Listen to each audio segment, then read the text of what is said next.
जाहैबाय सोमावसारनाय। ओंखायनो जों सोमावसारदों। सरकारा जोंनो रायलायगोन नङा रायलायदों रायजोफोर। अफिसारफ्राबो खनले खनले रायलायदों। जुलाइ मासनि 5 अक्ट'आव ट्राइपार्टाइट टक जादों दिल्लीयाव, नोंथांमोना नुदों पेपाराव टिभियाव। हम मिनिस्टारा फैनानै बुंदों जे नोंथांमोननि जेंनाखौ सल्भ खालामगोन। जों बुंदों नोंथाङा समाय गैया। सासे हम मिनिस्टार 100 कोटि मानसिनि हम मिनिस्टार सासे मन्त्रि हो जोंनो, जायजों जों थाब थाब रायलायनो हायो। बिथाङा बुंबाय दा मन्त्रि होलायलाया, आंनो रायलायगोन। जुलाइनि मास मोननै खावसेनि उनाव जोंनो रायलायनो गोनांमोन। मास मोनथाम जाबाय दाबो रायलायाखै। ओंखायनो जोंबो जिरायना थायाखै रायजोफोर। बे राजनितिनि मानसिफोरखौ बारा बिश्वास खालामनो हाया। जोंहा जोंनि लामाखौ जोंहा क्लियार खालामनांगोन। ओंखायनो मास मोननै खावसे जोबासावनो जोङो चिरां जिल्लायाव दाख्लै सुबुं दमा लादों। सुबुं दमा लानाय लोगो लोगो बाध्य खालामदों बिसोरो। माथो जिरायना थायाखिसै सिबाय होननानै। लोगो लोगो जोङो दिनै घरामारियाव लाफिनबाय। आरो बिनि उनाव बाक्सा उदालगुरियाव जागोन। नभेम्बराव दिल्लीयाव जागोन। जोंनि जेंना सुस्रांनायनि मोनसेल' लामायानो जाहैबाय सोमावसारनाय। मानोना जोंहा नांगौ बायदि एमएलए मन्त्रि गैया। दिनै विदर्भआव 10 जन एमपि दङ बिजेपिनि। बिथांमोना विदर्भ रायजो दागोन होननानै एमपि जानानै फैबाय, लिरना होलायलायबाय। विदर्भ रायजोखौ दायाखिसै। गुरखालेन्डआव मा जाखो? गुरखालेन्ड होगोन होननानै लिरना होनानै बिथांमोना एमपि जाबाय, मन्त्रि जाबाय। दिनै गुरखालेन्डखौ होआखिसै। जायनि थाखाय दिनै गुरखालेन्डआव सोमावसारनाया गोख्रों जाबाय। 7 मानसि थैबाय। दानिया सोमावसारग्रा लिडारफ्रा एफा एनै गोरोन्थि खालामबाय, हिंसा खालामबाय। बेखौनो चार्ज लानानै गुरखालेन्ड मुभमेन्टखौ सिफायनानै दोनबाय बिसोरो। दा नंखायनो रायजोफोर दिनै जोंनि फाफ्लियाव फैबाय। अल इन्डियायाव सोर मा जागोन मा जाया सोरबा रायजो मोनगोन ना मोना जों मिथिया। दिनै अल इन्डियायाव रायजो बिग्रा मोनसे सोमावसारनाय थांना दोनबा बे बड'लेण्ड सोमावसारनाय। आरो जों बेखौनो हास्थायदोंमोन जे मोनसे समाव फैयै फैयै जोंनि सोमावसारनाया ओरैबायदि महर लानांगोन जाहाथे इन्डियानि मानसिफ्रा जानायनि लोंनायनि साननायनि हनायनि बड'लेण्ड सोमावसारनायखौ जाहाथे नुयो, साननो गोनां बायद' जायो।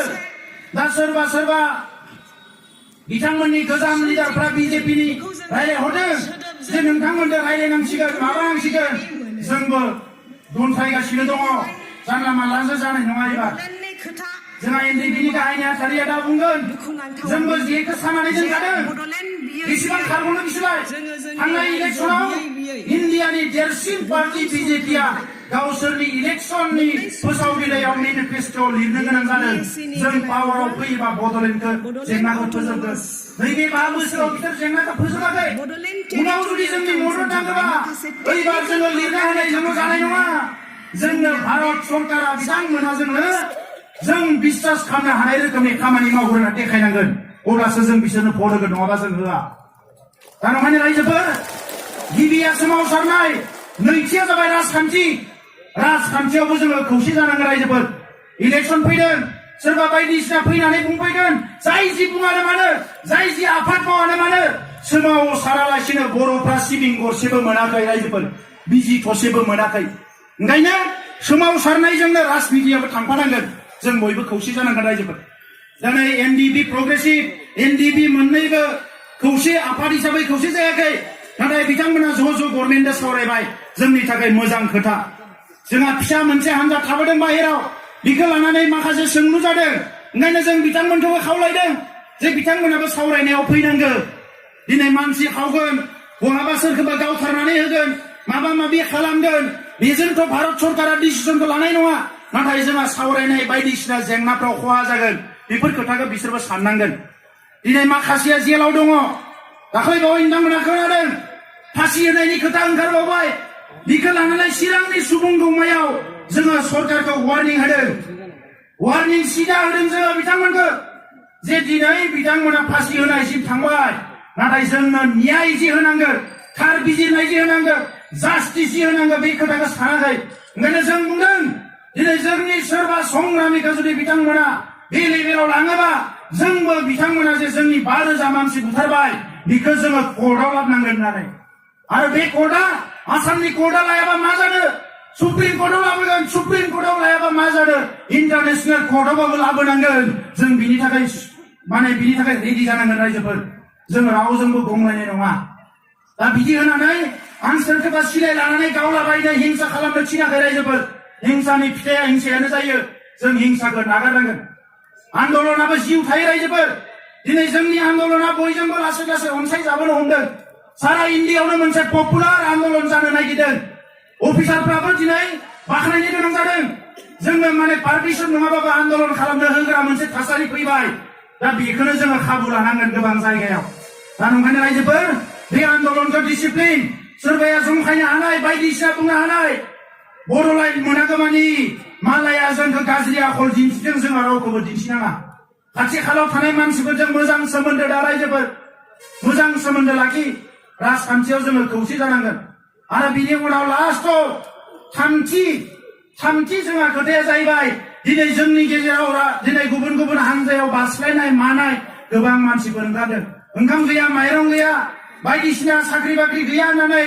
लाइमोनफ्रा गुबुन गुबुन पार्टिफ्राव जाय पार्टिफ्रानिखि जोंखौ थगायो सोबख'यो बेफोराव थ्रोब थ्रोब हाबदों बेखौ खिन्थु साबधान खालामनांगोन रायजोफोर जोंनि सुथुरनि गोसोआ सोलायाखै जाय जोंखौ जिनाहारि खालामदों जाय जोंखौ न' बां सावदों जाय जोंखौ बुथारदों जाय जोंनि फिसाफोरखौ जेलाव सोदों जोंखौ बेंगुरा खालामदों बे मानसिफोरनि गोसोआ 1%बो सोलायाखै जोंबो थिग थानांगोन रायजोफोर दा ओंखायनो जोङो थिग जानांगोन मालाया जोंखौ गावस्रा होगोन जों गावस्राना गावस्राया मालाया जोंखौ खैसारि सागोन जों खैसारियाव गोग्लैना गोग्लैया 50 बोसोर जों मालायनि सानाय जियाव गोग्लैबाय जों बयबो सिमाय खिरा लानांगोन जोङो दिनै रावबो मालायनि सानाय जियाव गोग्लैया जोङो गावनि लामाजों थांगोन जोङो बेखौ जोङो थिग खालामनांगोन रायजोफोर दा बारा गोलाव बुंला आङो रायजोफोर सोमावसारनाया थांबाय थागोन आं गोसो गोरबोनिफ्राय सनितपुर बिश्वनाथ आरो उदालगुरिनि बिसेसके जोंहा धेमाजिसिम दंफैयो बेवहाय लिडारफोर बयखौबो आङो साबायखर बावदों जे नोंथांमोना दिनै फैनानै बे हाबाफारिखौ साक्सेस खालामबाय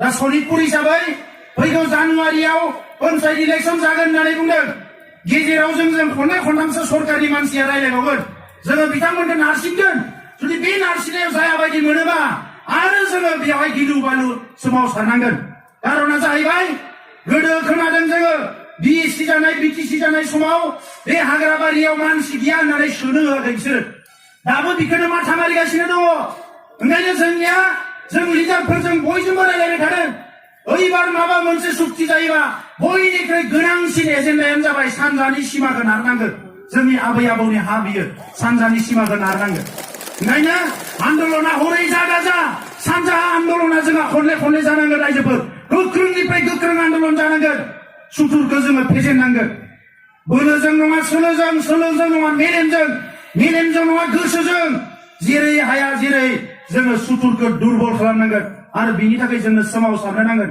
दिनै नैबे जे रायजोआव जों रायजो जादों बेवहाय नाय जोंजों जुजिनानै सोमावसारफानो हाग्रा बेवहाय रावबो जोलै गैया बेवहाय दा नंखायनो रायजोफोर जोङो बेखौ जाहाथे सिदा जायो खोथाखौ सानो गुबुन मोनसे खोथा जोबथारनायाव बुंनो नागिरनाया जाबाय बड'लेण्डखौ बोरै बरायनो नागिरदों रायजोफोर बड'लेण्डआ दिनै नङा गाबोन जागोन नाथाय बड'लेण्डखौ बोरै बरायनो आंनियाव मोनसे सोंलु फैदों जि सनानि बड'लेण्ड जेखौ लानानै रोजा बोसोर आर'नाइ खाम सिफुं जथा लानानै जोङो सेरजा सिफुं लानानै रायजो जागोन होननानै थिग खालामदों अनलायनानै ग्रोम बिदा फंबाय नों दा नागार आं दा नागार राव थुनलाइ हारिमु लानानै बुहुमनि बिखायाव रायजो जानो होननानै जों सोमावसारदों पुलिस मिलिटारिनि गुलिखौ जोङो नेवसिदों बे सनानि बड'लेण्डखौ बोरै बरायनो रायजोफोर नोरजिया जौ फाग्ला जानानै बरायनो जुवा गेलेग्रा तिर गेलेग्रा जानानै बरायनो लेखा फरा नागारनानै आदुवा जाम्बा जानानै बरायनो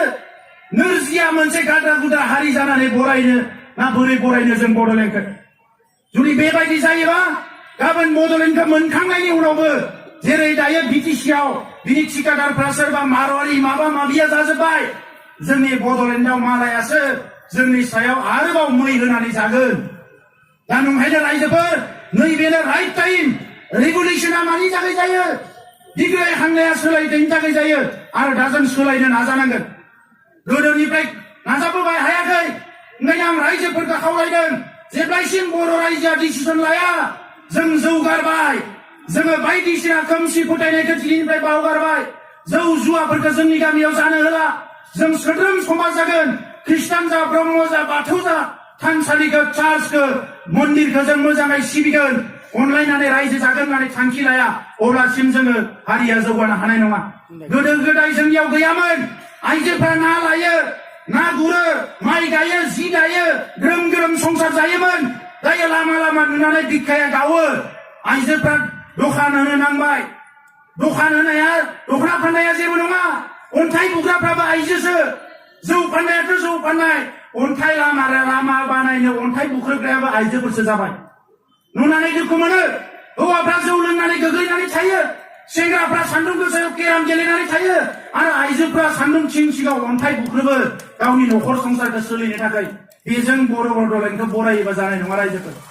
ओंखायनो बयबो सांग्रां जा रायजोफोर। जोङो हादानावनो था, जेरावनो था, बे जोंनि हा। बिनिफ्राय आरो जोंहा खारनायनि खोथा गैया। बेवहायनो जों जुजिनानै जुगे जुगे रायजो जानांगोन। जोंनि गामिखौनो साबना हामना गामि खालामनांगोन। जोंनि समाजखौनो बयनिख्रुइ सोद्रोम समाज खालामनांगोन। जोंनि गथ' गथायखौनो आखल गोनांसिन गथ' गथाय खालामनांगोन। सोरबा दिनै मटर साइकेल सालायनानै बहाबा सौग्रावनानै थैदों, जौ लोंनानै सौग्रावनानै थैदों। हिनजावसा जा हौवासा जा बिमा बिफाया रांखान्थियाव दुरबल जानानै गोदाव सोराव जानो हमदों। बेफोरखौ खिन्थु कन्ट्रल खालामनांगोन रायजोफोर। कन्ट्रल खालामनांगोन। लेखा फरायनायखौ गोसो होनांगोन। दा गोबां खोथा दङमोन आं बुंला। जोंहा दैदेनगिरिफ्रा बुंबावगोन। रायजोफोर लोगो मोननानै गोसोखौ थुलुंगाखांनाय मोनदों। जोङो बेखौनो सानदों जे बे सोमावसारनायखौ मोनसे फिनिशिंआव लाबोनांगोन। आरो दिनै बयनिख्रुइ मोजांसिन बोथोरा जोंनियाव फैबाय। मोनसे समाव एनडिपि एबसु नायलायनो हायामोन, बिएलटि एनडिपि नायलायनो हायामोन। दिनै जोंनियाव मोनसे थासारि फैबाय। जोङो दिनै गासैबो जोंनि दुखु मोननाय, खुद्रिनाय, गावजों गाव गाराय जालायलायनाय, जखम जालायलायनाय बेखौ बावनानै बर'नि सार्थआव जोङो खौसे जानो फैदों। आरो खौसेया दिनै जाबाय। ओंखायनो दिनै आइ आफा रायजो राजा बयबो ग्रोम ग्रोम ओंखारनानै जेरैखि जाया बर'नि जेंनाखौ सुस्रांनो थाखाय बयबो जानजि खाफ्रानानै दावगाबोनांगोन रायजोफोर।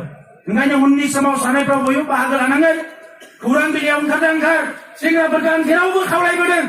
जायफ्रा लेखा गोरों, फेसबुक, टुइटार माबा माबि थुबाय थायालासिनो जेला सोमावसारनाय जायो 10 दिन गाहाम सोमावसारनायनि पस्टखौनो आलादा आलादा खालामबाय थानांगोन।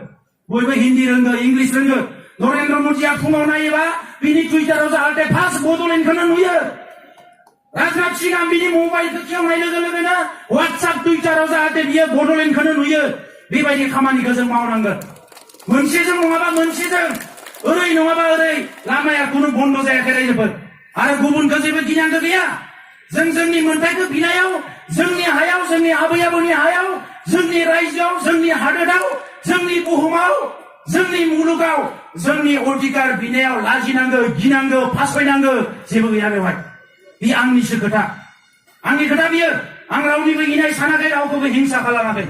दा बे खोथाखौ बुंबाय रायजोफोर। रोजा रोजा साबायखर।